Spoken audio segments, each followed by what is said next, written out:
Pemirsa, salah urus keuangan negara mengakibatkan penderitaan rakyat jelata. Menjelang alih kuasa, kita mendengar bermacam wacana seperti pemotongan subsidi BBM, LPG dan listrik, meningkatkan rasio utang terhadap PDB dan sebagainya. Menjelang pembahasan akhir era APBN 2025, muncul titipan tambahan anggaran belanja 600 triliun rupiah dari sejumlah kementerian dan lembaga. Itu di luar anggaran belanja program prioritas yang disiapkan Menteri Keuangan sebesar 1.900 triliun rupiah. Peruntukannya adalah untuk infrastruktur, pendidikan, kesehatan, dan perlindungan sosial. Apakah postur APBN 2025 memberi optimisme keberpihakan terhadap rakyat kecil? Sebelum kita membahas itu tadi Pak Andrinov sepertinya ingin menambahkan apa yang dikatakan oleh Prof. Asep. Dan bisa nyambung dengan info terakhir ini ya. Jadi kalau permintaan agregat itu adalah hanya kumpulan dari permintaan-permintaan sektoral, parsial, itu makin jauh dari visi. Kalau visi bernegara itu harus jelas terintegrasi semuanya gitu ya. Bukan untuk memenuhi, melayani nafsu anggaran masing-masing kementerian, lembaga atau sektor gitu. Nah karena itu yang tadinya janji waktu kampanye harus dijadikan visi, itu belum visi. Visi itu harus betul-betul dia knowledge base ya, berbasiskan ilmu pengetahuan dengan penjelasan yang logis, rasional, mempertimbangkan berbagai aspek dan tentu ininya tujuan ya berbangsa itu tadi gitu. Nah kalau itu ya sudah dirumuskan ya nanti akan ketemu mana prioritas kita tahunan, 5 tahunan, 20 tahunan. Nah dari situlah misalnya semuanya menyadari, oh ya kami dapat segini cukup. Oh ini memang perlu ditambah. Tapi itu hasil cara pandang bernegara, berbangsa, bukan untuk memenuhi keinginan satu kementerian ini, lalu dia minta dia dekatin presiden karena merasa lebih dekat dari menteri yang lain gitu ya. Jadi Anda optimis tidak dengan postur APBN 2025 ini? Gini, nanti Mas Teguh bisa jelas. Yang namanya membangun itu pasti anggaran itu terbatas. Ya, karena yang pembangunan itu kan antara harapan, keinginan dengan ya sumber daya yang kita miliki. Karena itulah solusinya adalah bagaimana perencanaan yang matang dan menemukan prioritas yang betul-betul nilainya tinggi. Jadi sebetulnya ya itu biasa aja masalah anggaran kita disebut kurang gitu ya.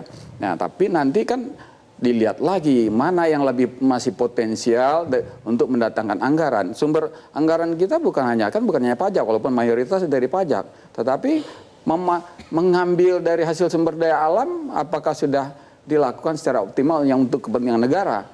Ya, dalam kasus batu bara ya, lebih banyak yang besar sekali untuk yang di luar negara gitu. Nah itu peluang misalnya. Mungkin ada potensi 400 triliun dari situ. Berapa persen dari total? Mas Teguh, era RPJPN 2005-2025 ini kan sudah akan segera berakhir ya, begitu ya Mas Teguh. Rencana selanjutnya adalah 2026-2045. Ini Anda melihat sudah matang tidak perencanaannya? Saya rasa sih saya mengikuti itu ya masih belum matang sebagai sebuah visi besar jangka panjang ya. Artinya memang perlu itu tadi ya mencoba seluruh stakeholder coba dilibatkan bagaimana visi jangka panjang itu seperti apa. Karena ini kan 20 tahun, 25 tahun ke depan ini Indonesia mau seperti apa. Bahwa sebuah visi itu kan harus jadi sebuah living document ya. Artinya sebuah dokumen hidup yang bisa memberikan arah ya. Arah bagaimana pembangunan ke depan mau seperti apa. Dan ini yang menurut saya kalau sifatnya masih parsial dan masih yang tadi sifatnya tadi seperti sampaikan Pak Adrinov bahwa kadang kita itu hanya ingat semalam mau apa terus langsung masuk jadi visi ini nggak bisa. Artinya memang kita benar-benar punya strategic planning. Kalau di dalam yang lebih kecil itu kan ngomong strategic planning, ini kan sebenarnya visi jangka panjang seperti apa sebuah dokumen yang ini tuh akan selalu relevan gitu loh, sehingga program atau apapun tuh diturunkan dari situ gitu. Bukan sekarang ini yang terjadi kadang kita karena punya program apa terus dikasih cantolan gitu loh. Bukan harusnya kita bikin ininya visinya seperti apa, programnya ngikutin. Ini seolah-olah programnya dulu baru dibikin cantolannya. Sehingga yang terjadi bukan visi nih, kayak bungkusnya aja gitu. Oke, jadi kalau kita bicara soal postur APBN 2025 tadi ya, ini Anda optimis tidak bahwa ini akan berpihak terhadap rakyat kecil? Ya, saya rasa sih kalau kita tetap fokus dari infrastruktur, pendidikan, kesehatan, dan perlindungan sosial itu saya rasa itu berpihak. Tetapi yang saya khawatirkan adalah bukan dari posturnya ya, tadi misalnya, tapi yang saya khawatirkan bagaimana membiayai. Artinya kan pos infrastruktur, kesehatan, pendidikan, perlindungan sosial itu kan sudah dikunci nih. Itu secara saya lihat beberapa tahun ini itu adalah salah satu yang cukup bagus di Indonesia. Tetapi dengan adanya masukan baru, program-program baru dari pemerintah mendatang, duit nggak ada. Yang saya khawatirkan adalah memperlebar defisit. Nah, ujung-ujungnya adalah menaikkan pajak ini susah kan. Yang paling gampang apa sih?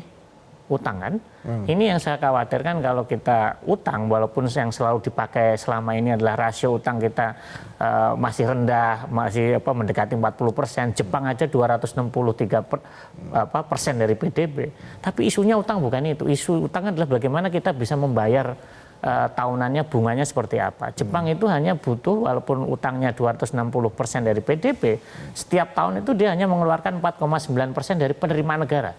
Sedangkan Indonesia debt to service ratio-nya itu utangnya sekitar 40% dari PDB, tetapi untuk bayar cicilan bunga setiap tahun itu butuh 12,9%. Artinya bahwa kemampuan untuk bayar utang ini menyedot sekian banyak anggaran ya di masa depan, sehingga inilah yang saya khawatirkan gitu. Sehingga saya berharap pemerintah ke depan pun masih disiplin ya dalam fiskal, sehingga jangan sampai mencoba memenuhi semuanya sekarang tetapi melupakan kondisi keuangan jangka panjang. Kenapa bangunan ekonomi negeri ini belum sepenuhnya ditopang oleh ekonomi nilai tambah?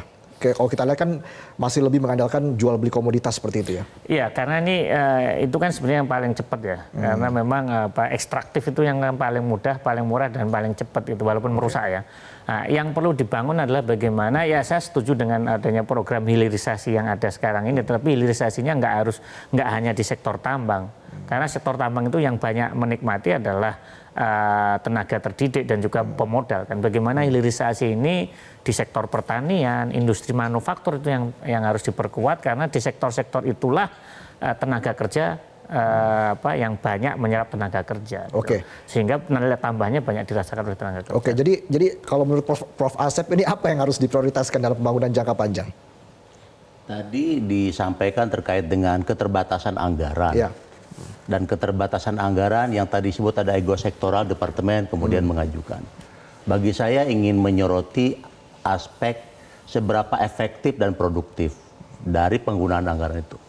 Penggunaan anggaran efektif dan produktif menurut saya harus ada sinkronisasi dan sinergi antar departemen. Contoh, misalnya Kementerian Kesehatan ingin mengembangkan yang disebut dengan Cat Lab, ataupun juga sekarang dibutuhkan adalah tenaga dokter spesialis.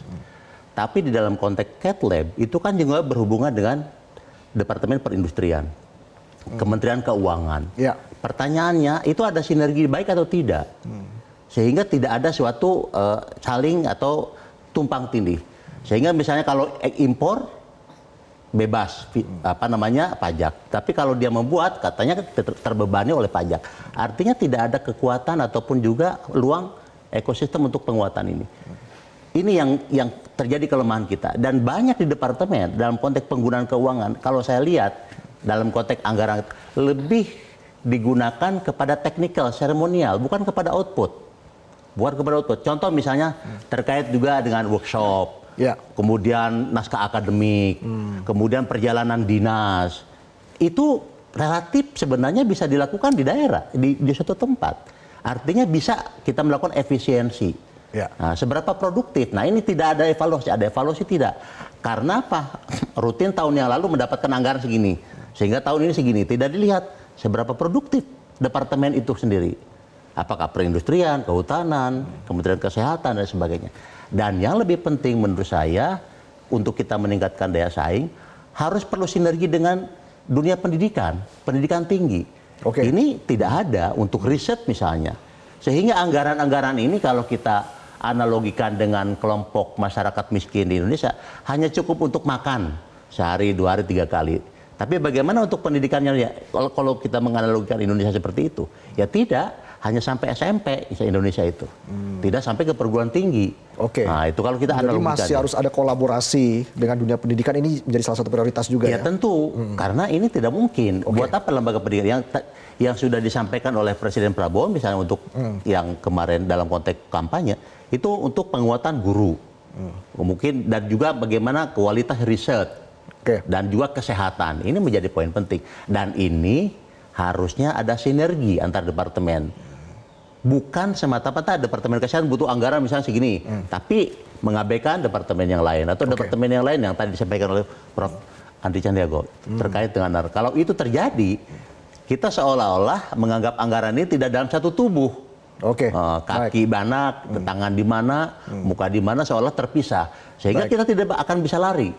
Yang ada adalah pemborosan. Ya, kami juga akan menghadirkan jejak pendapat ini terkait dengan apakah pembangunan di Indonesia ini sudah pada arah yang tepat, tapi kita bahas usai jeda pemirsa. Tetaplah bersama kami.